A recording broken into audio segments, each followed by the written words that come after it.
I matched with a woman named Rachel on Bumble sometime last spring.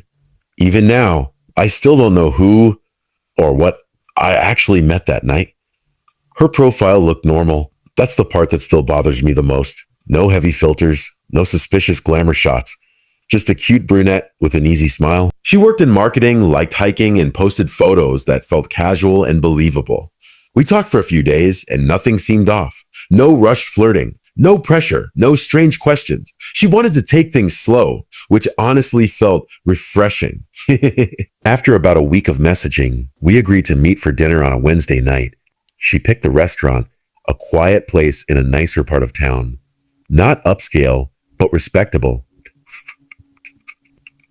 The kind of spot you choose when you want to make a good impression. When I arrived, I parked and texted her to let her know I was there. No response. I waited by the entrance, checking my phone every couple of minutes. 10 minutes passed, then 20. I told myself she was probably stuck in traffic. I sent another text saying I was inside by the hostess stand. Nothing. By the 30-minute mark, the embarrassment had fully set in. I could feel people noticing me, standing alone, pretending not to be stood up. The hostess asked if I wanted a table. I told her I was waiting for someone. She checked the system and said no one named Rachel had checked in. I was about to leave when a man walked in and came straight toward me. He was in his mid-40s, scruffy, heavier set, wearing a black hoodie pulled low. The first thing he asked was my name. "Are you Jake?" That stopped me cold. I hadn't told Rachel my last name, and my name wasn't attached to any reservation. I said yes. He nodded and said he was Rachel's brother. He explained that Rachel wasn't feeling well, but still wanted to meet me. According to him, she didn't want to cancel, so she asked him to come pick me up and bring me back to their place, which he said was just a few blocks away. Everything about it felt wrong. I asked why she hadn't texted me. He said her phone had died. His tone was calm, polite, almost rehearsed. I asked where she lived. He said it would be easier to drive because the sidewalks were icy. I stood there, frozen, torn between social pressure and instinct. A part of me felt rude, refusing.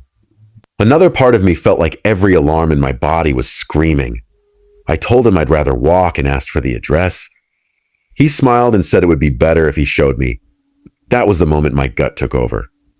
I told him I'd rather reschedule and started walking toward the door. He stepped in front of me, not aggressively, just enough to block my path. He said Rachel would be upset, that she specifically asked him to bring me. I told him I'd text her later. He stared at me for several seconds. Then he stepped aside. "Have a good night," he said. But the way he said it didn't sound polite. It sounded like a warning. I left immediately, locked myself into my car, and pulled out of the parking lot. As I did, I saw him standing outside the restaurant, watching me leave. Later that night, around 11 p.m., my phone buzzed. It was a message from Rachel's Bumble profile. "Oh, why didn't you come?" I told her what happened. Told her brother showed up and said she was sick. She replied instantly, "I don't have a brother." My stomach dropped. I explained everything in detail. After that, she stopped responding. Around 1, I got alerts that someone was trying to log into my email, then my bank app, then my Instagram, all within minutes. I changed every password and turned on every security feature I could think of. The next morning, Rachel's profile was gone, deleted. At noon, I got a text from an unknown number. "You should have come with me." I blocked it. More numbers followed, different area codes, short messages. "We saw you. You made it harder for yourself. Next time, don't waste my to use my full legal." That night, someone knocked on my apartment door. Once, then again, harder. I looked through the peephole. No one was there, just an empty hallway. A few seconds later, I heard heavy footsteps going down the stairs. The next day, I called the restaurant. They told me a man in a black hoodie had been pacing outside for almost an hour before I arrived. Watching the entrance, waiting. A week later, I found a folded paper under the dumpster handle behind my building. Inside was a printed photo of me, standing in the restaurant lobby, taken from outside. On the back, one word was written. "You." Then everything stopped. Or maybe it didn't. Maybe they just stopped letting me know.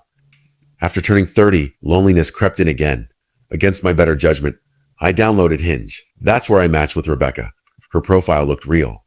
Videos, group photos, Job pictures. We talked for days. She seemed normal. We planned to meet at an arcade bar on a Friday night. She didn't message me again until 30 minutes before the date. On my way, when I arrived, the bar was almost empty. She texted again saying her car was broken down behind the bar by the dumpsters near the woods. I called her straight to voicemail. "Oh, please come help," she texted. I left. As I pulled out, 2 men in ski masks ran toward my car. Something hit my trunk hard. I didn't stop driving. Later, I saw the dent. The police couldn't do anything. Again, and there was Michael, or whoever he really was. I met him during the most stressful period of my life, living in a cramped condo, studying for board exams, desperate for distraction. He was charming, calm, always available. But he never showed his face. His camera was broken. He pushed for explicit photos.